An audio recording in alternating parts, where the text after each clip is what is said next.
The rain drummed against the windows of the Moonlight Diner at 12:45 in the morning. William Carter, 36 years old and bone-tired from his second job of the day, sat hunched over a cup of black coffee. The former Marine Scout leader just wanted 15 minutes of peace before his overnight security shift. That peace shattered when Clinton Moore, dressed in a $3,000 suit, grabbed the young waitress by the wrist. Her eyes went wide with panic. Other customers looked away. William stood up, his voice low and steady. That's enough. He had no idea the woman he was about to defend wasn't just any waitress. She was Seraphina Dawson, daughter of billionaire tech mogul Archibald Dawson. The neon lights cast pale blue shadows across the chrome tables as William Carter nursed his coffee, trying to stretch the $1.50 drink into a full break. His right shoulder ached, the old injury from Kandahar acting up in the damp weather. 3 jobs barely kept the rent paid on the small apartment he shared with his 7-year-old daughter, Bridget. Night security at the warehouse district, morning delivery runs for a medical supply company, and weekend handyman work when he could find it. The math was simple and unforgiving. $1,200 for rent, $300 for utilities, $400 for Bridget's dance classes and school supplies. Another $600 for food and everything else. $2,500 a month just to stay afloat in a city that seemed designed to drown working people. He'd chosen this diner because it was halfway between his delivery route and the warehouse. The coffee was terrible but cheap, and the night shift waitress, a young woman with blonde hair pulled back in a practical ponytail, never rushed him to leave. She moved between tables with practiced efficiency, refilling cups and clearing plates with the kind of grace that came from years of service work. Something about her seemed different, though. The way she held herself, the precision of her speech when she thanked customers. William had noticed it before, during his late-night stops, but he'd learned long ago not to pry into other people's stories. Seraphina Dawson had been working at the Moonlight Diner for 3 months, and she'd never felt more alive. The irony wasn't lost on her that she found more truth in serving coffee to truckers and night shift workers than she'd ever found in her father's boardrooms. 26 years old, with a master's degree in product design from Stanford, she could have been running a division at Dawson Tech. Instead, she wore a name tag that said Sarah and learned what real exhaustion felt like when your feet ached after an 8-hour shift. Her father thought she was having some kind of breakdown. Her therapist called it seeking authentic experience. Seraphina just knew she needed to understand what life was like for the 99% of people who would never see the inside of a private jet. The bell above the door chimed at 12:43, and Clinton Moore entered with 2 associates. The smell of expensive cologne cut through the diner's atmosphere of coffee and grease. Clinton had made his fortune in venture capital, the kind of man who treated money like a game and people like game pieces. At 40 years old, he'd cultivated connections throughout the tech world, including several deals with Dawson Tech. He knew exactly who Seraphina was, had known from the moment she'd started this little experiment of hers. The information had been useful, filed away for the right moment. Tonight, with the quarterly data cloud infrastructure deal hanging in negotiations, seemed like the perfect time to apply some pressure. Well, well. Clinton's voice carried across the diner as he slid into a booth, his associates flanking him. If it isn't the princess playing dress-up, he snapped his fingers at Seraphina. Coffee. Black. And make it actually drinkable, this time. Seraphina approached the table with her order pad, maintaining the same professional demeanor she showed every customer. Good evening, gentlemen. I'll get that coffee right away. Would you like to see menus? What I'd like, Clinton said, reaching out to grab her wrist as she turned, is for you to stop this charade. How long are you going to keep pretending to be poor, sweetheart? The other customers in the diner seemed to shrink into themselves. A trucker in the corner booth suddenly found his newspaper fascinating. An elderly couple near the window began gathering their things to leave. The cook in the kitchen turned up the radio. This was how it always worked. Money talks, everyone else walks away. William watched Clinton's fingers dig into Seraphina's wrist, saw the flash of fear in her eyes that she tried to hide behind professionalism. He recognized that look. He'd seen it in villages halfway around the world, in places where power took what it wanted because no one could stop it. His coffee cup clinked against the saucer as he set it down. The Marine in him did a quick tactical assessment. 3 men. Clinton was soft, probably hadn't thrown a real punch in his life. The two associates were bigger, but they had the look of men who relied on intimidation rather than actual violence. The one on the left kept touching his jacket pocket. Probably had a phone there, ready to call lawyers, or police, or both. The one on the right was younger, nervous, kept glancing at the door. Neither was a real threat. "Sir, please let go," Seraphina said, her voice steady but strained. "This is inappropriate," Clinton laughed, pulling her closer. "Inappropriate? Honey, your whole act here is inappropriate. Does Daddy know his little girl is slumming it with the commoners? Or is this some kind of rebellion phase?" William stood up. The movement was slow, deliberate. The way he used to move when approaching a checkpoint. Non-threatening, but impossible to ignore. His boots made soft sounds on the linoleum as he crossed the 3 yards between his table and Clinton's booth. "I think the lady asked you to let go," William said. His voice was calm, conversational even, but there was something underneath it that made Clinton's associates shift in their seats. Clinton looked up at him, taking in the worn jeans, the faded flannel shirt, the calluses on his hands. "This doesn't concern you, friend. Why don't you go back to your coffee and mind your own business?" "See, that's where you're wrong," William replied, his eyes never leaving Clinton's hand on Seraphina's wrist. "When a man puts his hands on a woman who doesn't want it, it becomes everyone's business. Now, I'm going to ask you once, politely, to let her go." The diner had gone completely silent, except for the hum of the refrigerator and the distant sound of traffic outside.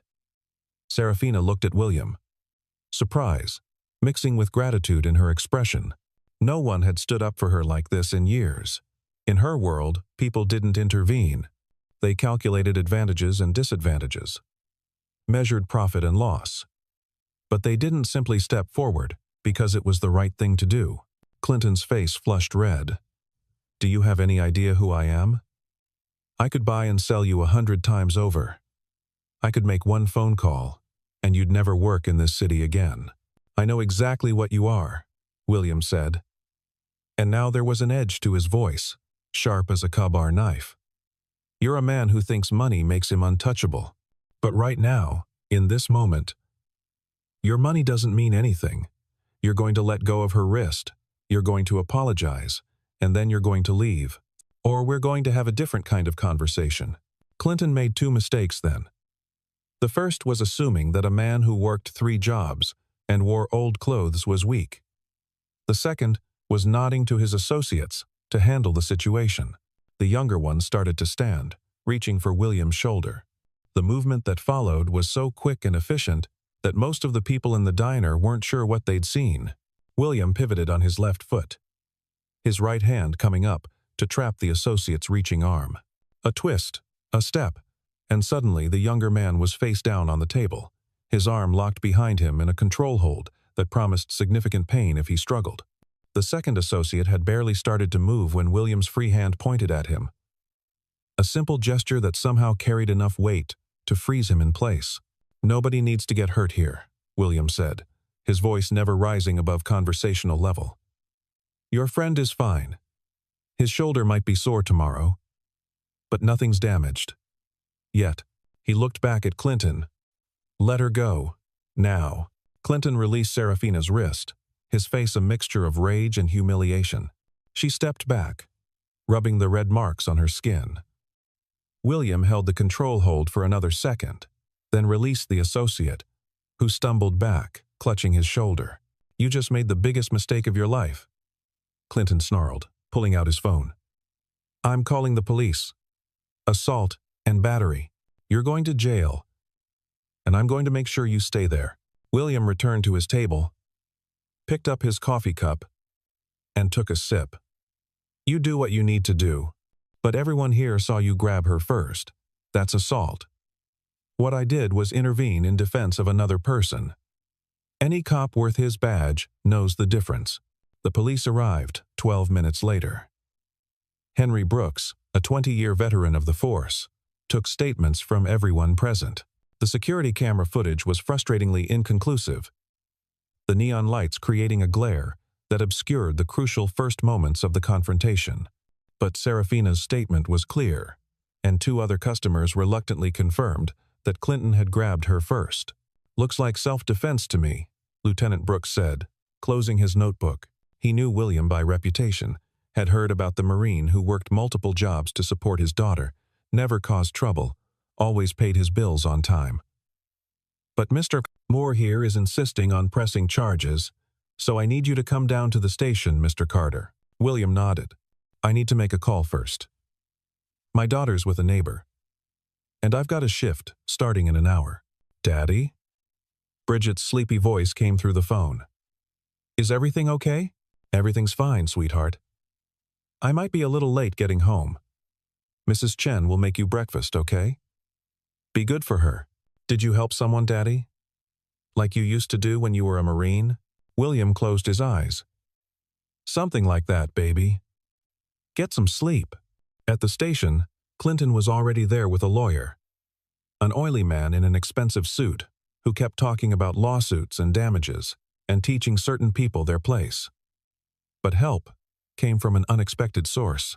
Andrea Collins, 34 years old, with the kind of fierce intelligence that had gotten her through law school on scholarships, while raising 2 kids alone, walked into the station at 2:30 in the morning. "I'm Mr. Carter's attorney," she announced. One of the customers at the diner had called her, knowing she did pro bono work for veterans. "I'd like a moment with my client." The next morning, William woke to find his phone buzzing with notifications. Someone had posted a video online, carefully edited to show only the moment when William had restrained Clinton's associate. The caption read, "Violent veteran attacks customer at local diner."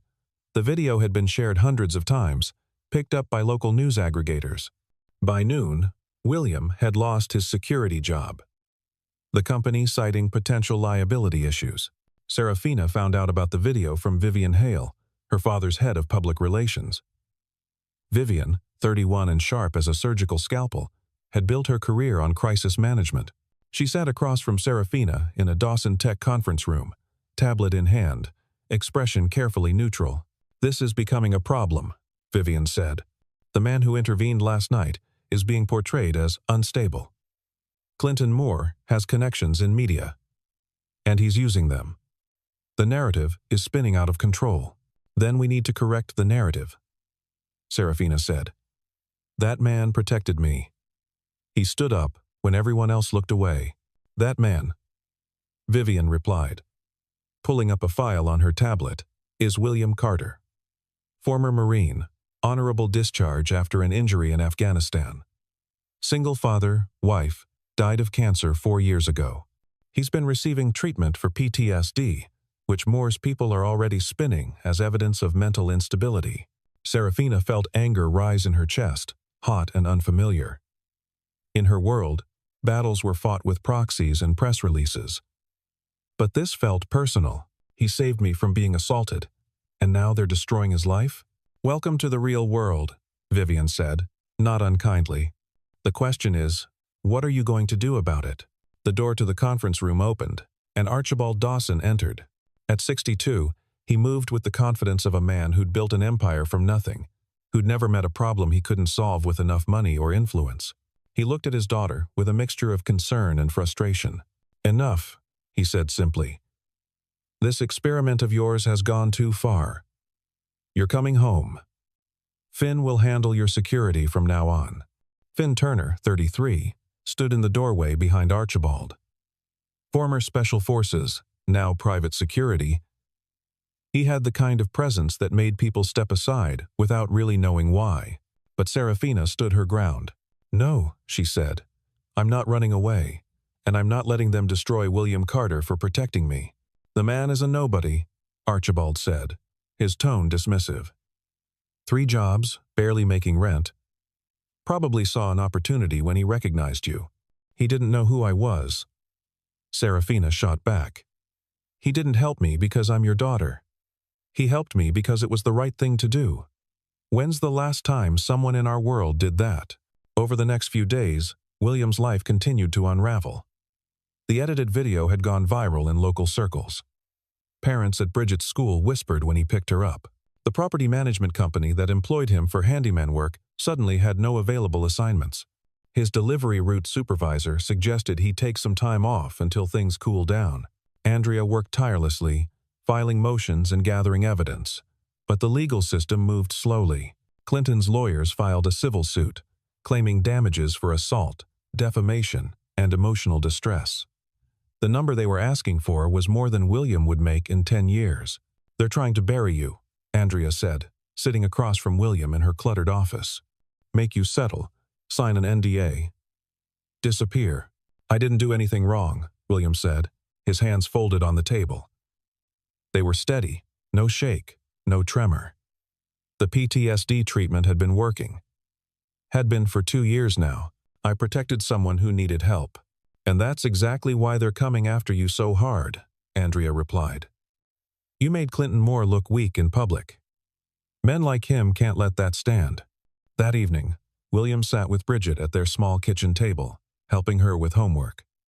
She was drawing a picture for art class, a superhero with a cape and a shield. "Is this me?" William asked, pointing to the figure. "It's you protecting the lady at the diner," Bridget said matter-of-factly. "Mrs. Chen told me about it. She said you were brave.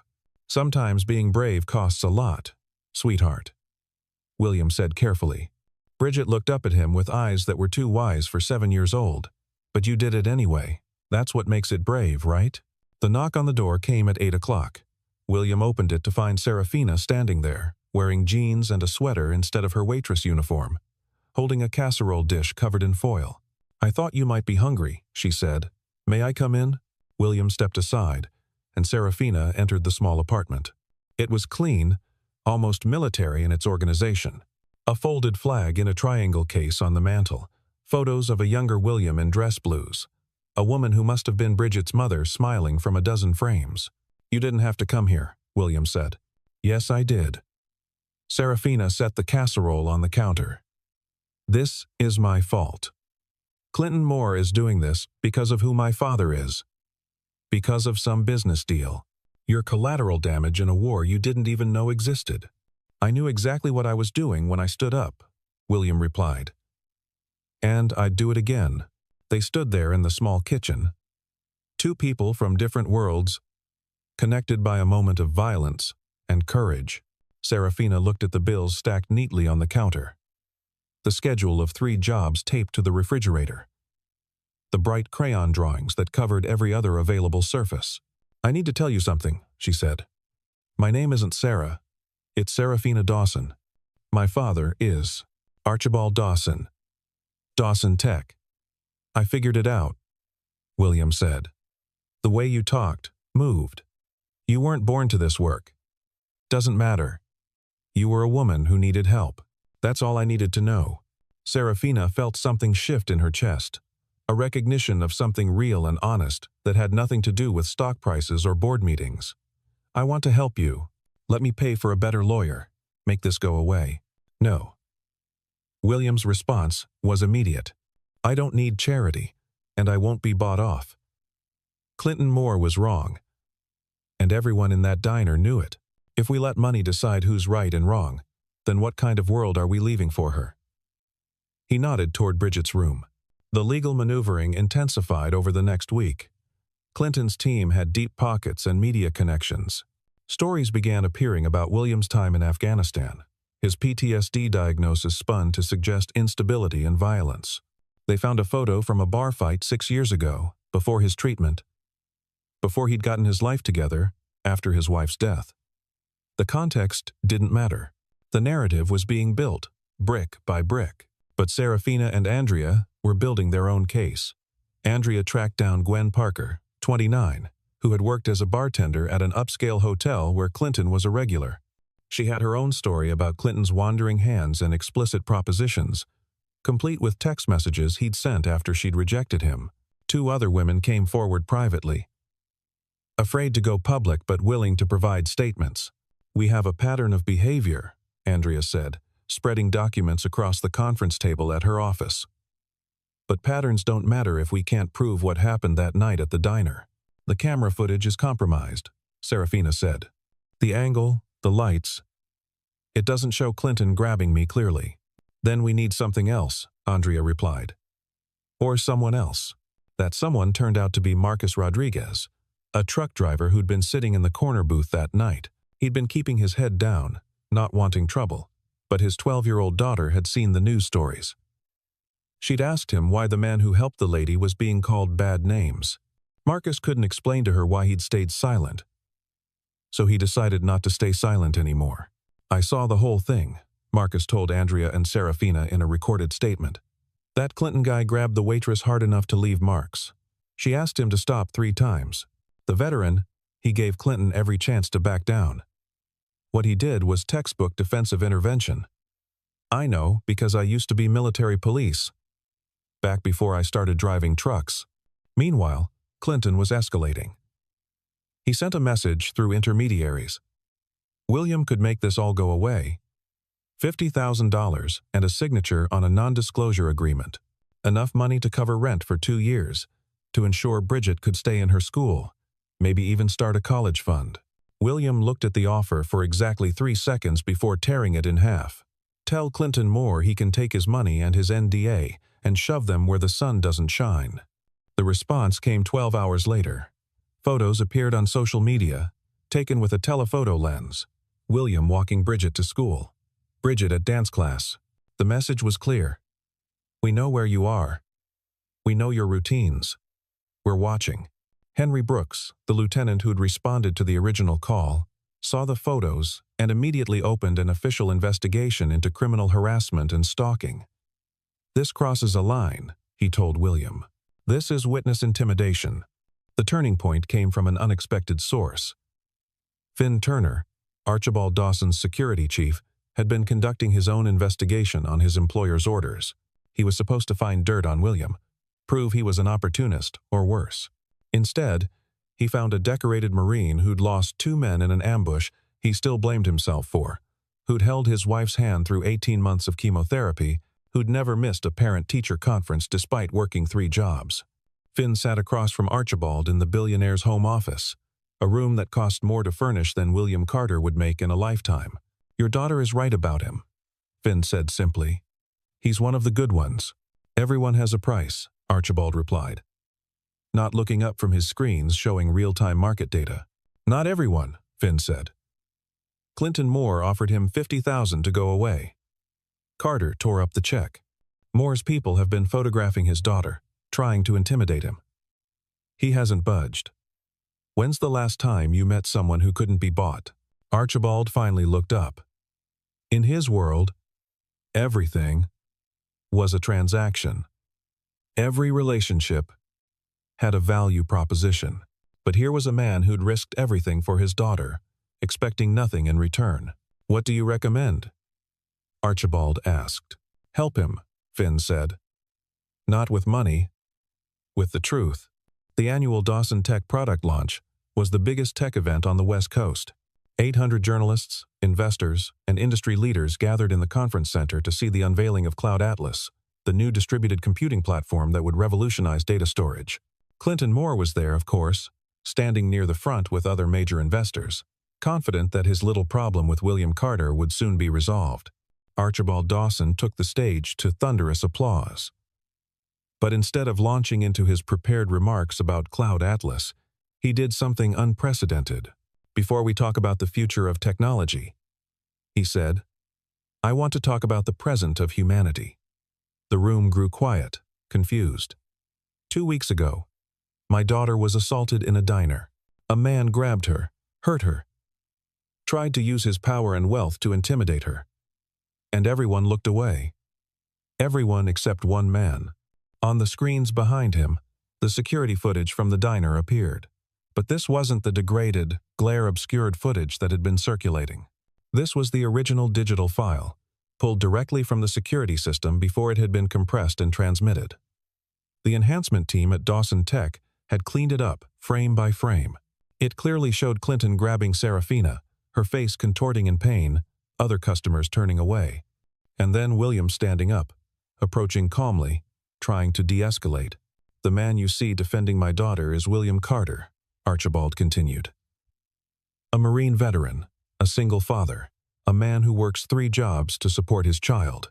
He's been subjected to a campaign of harassment and intimidation for doing what every person in that diner should have done: standing up for someone who needed help. Clinton's face had gone pale.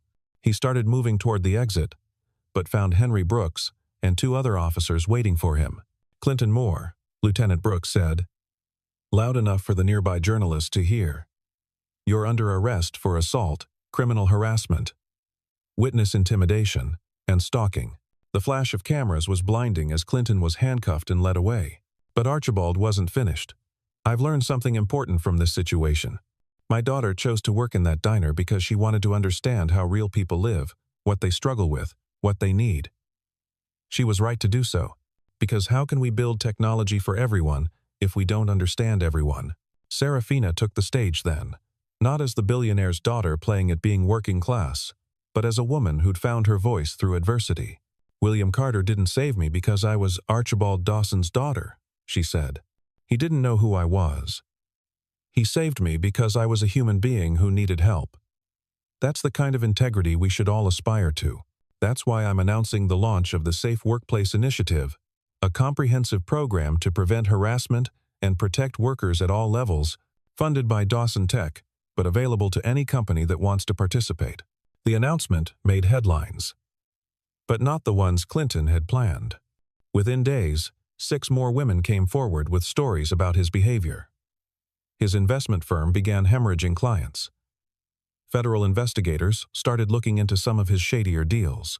The man who'd thought money made him untouchable discovered that even wealth had limits when the truth came to light. William watched the news coverage from his apartment. Bridget curled up beside him on the couch. Andrea had called to tell him that Clinton's civil suit had been dropped, and there was talk of a settlement for the harassment and defamation William had endured. "You're going to be okay," Andrea said.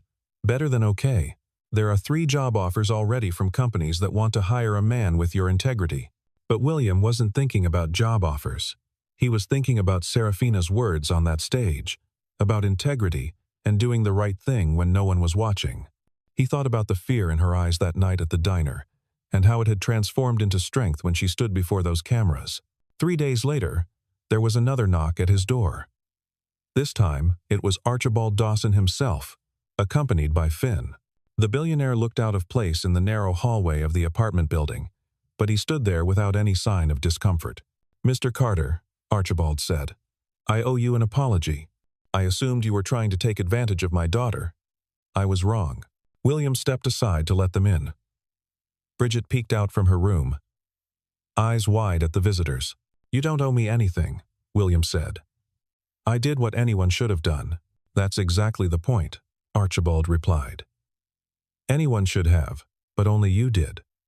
I've been thinking about what my daughter said, about understanding how real people live. I built my empire on the idea that technology could improve lives, but somewhere along the way, I lost touch with the lives I was supposedly improving." He pulled out an envelope, and William immediately shook his head. "I don't want your money." "It's not money," Archibald said. "It's a job offer, a real one. Head of security for our new community initiatives program. The same program my daughter will be running. It pays $90,000 a year, full benefits, flexible hours so you can be there for your daughter. You'd be protecting people who need it, training others to stand up like you did." William looked at the offer, then at Bridget, who was now standing in the doorway of her room, holding the drawing she'd made of him as a superhero. "Can I think about it?" William asked. "Of course," Archibald said. He turned to leave, then stopped. "For what it's worth, Mr. Carter, I'd be proud to have a man like you protecting my daughter. Not as her bodyguard, but as her colleague, maybe even as her friend." After they left, William sat at the kitchen table, staring at the job offer. Bridget climbed into his lap. "Are you going to take it, Daddy?" she asked. "What do you think I should do?" William replied. "I think you should do what makes you happy," Bridget said. "And I think helping people makes you happy." 2 weeks later, William Carter walked into the Dawson Tech building for his first day of work. He wore the same flannel shirt he'd worn at the diner, because clothes didn't make the man. Actions did.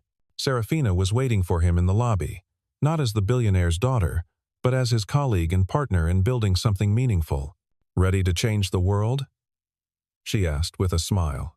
I just want to make it a little safer, William replied. One person at a time. They walked together toward the elevator, past the photos of technological achievements and stock market victories. But the newest addition to the wall was different. It was a simple plaque with a quote, "Integrity is doing the right thing when no one is watching." Below it was a photo from the diner that night, grainy and imperfect, showing a man standing up while others sat down. It wasn't about the violence that followed or the scandal that erupted. It was about that moment of choice, when William Carter decided that a stranger's safety was worth more than his own comfort. The Safe Workplace Initiative launched a month later with Seraphina as director and William as head of security and training.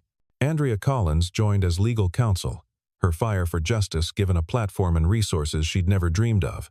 Even Vivian Hale, the PR executive who'd initially wanted to bury the story, became a fierce advocate for the program, using her media connections to spread awareness. The program's first training session was held at the Moonlight Diner, the owner having enthusiastically agreed to host. William stood before a group of managers, workers, and security personnel from various companies, teaching them not just physical intervention techniques, but the moral courage to act when witnessing injustice. The hardest part isn't the physical confrontation, he told them. It's overcoming the voice in your head that says it's not your problem, that you should mind your own business. But when someone is being hurt and you have the power to stop it, it is your business. It's everyone's business. In the audience, Gwen Parker sat with the other women who'd come forward about Clinton Moore. They were no longer victims but advocates, sharing their stories to help others recognize and respond to harassment. The ripple effects spread outward, each training session creating more people willing to stand up, to speak out, to protect those who needed protection. Clinton Moore's trial became a landmark case, not just for the assault on Seraphina, but for the pattern of harassment and the attempt to destroy William's life through intimidation and manipulation.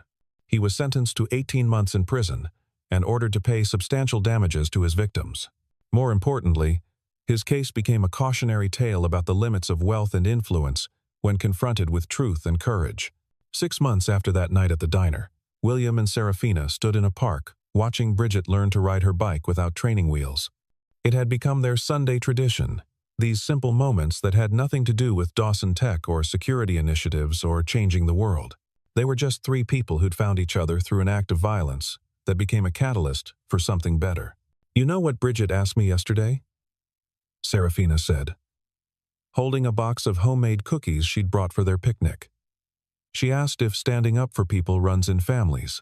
William smiled, his eyes never leaving his daughter as she wobbled, but stayed upright on the bike. What did you tell her? I told her it does now, Seraphina replied, taking his hand. As the sun set behind the trees, painting the sky in shades of orange and pink, Bridget successfully completed her first solo lap around the park path. She threw her arms up in triumph, and both William and Seraphina cheered. It was a small victory in the grand scheme of things, just a child learning to ride a bike. But it was built on the same foundation as everything else they were building together: trust, courage, and the belief that falling down was just part of learning to stand up. The Moonlight Diner still serves terrible coffee at all hours of the night. The neon sign still flickers, casting blue shadows on the chrome tables. But now there's something new on the wall. A small sign by the register that reads, "This establishment does not tolerate harassment of any kind. We stand up for each other here." And in a small apartment across town, a Marine veteran no longer needs 3 jobs to make ends meet. He works one job that matters, teaching others what he's always known: that dignity isn't measured in dollars, that courage isn't the absence of fear but action in spite of it, and that sometimes standing up for a stranger in a diner can change more lives than anyone could imagine. William Carter never sought to be a hero. He just refused to be a bystander. And in a world full of people looking away, that made all the difference.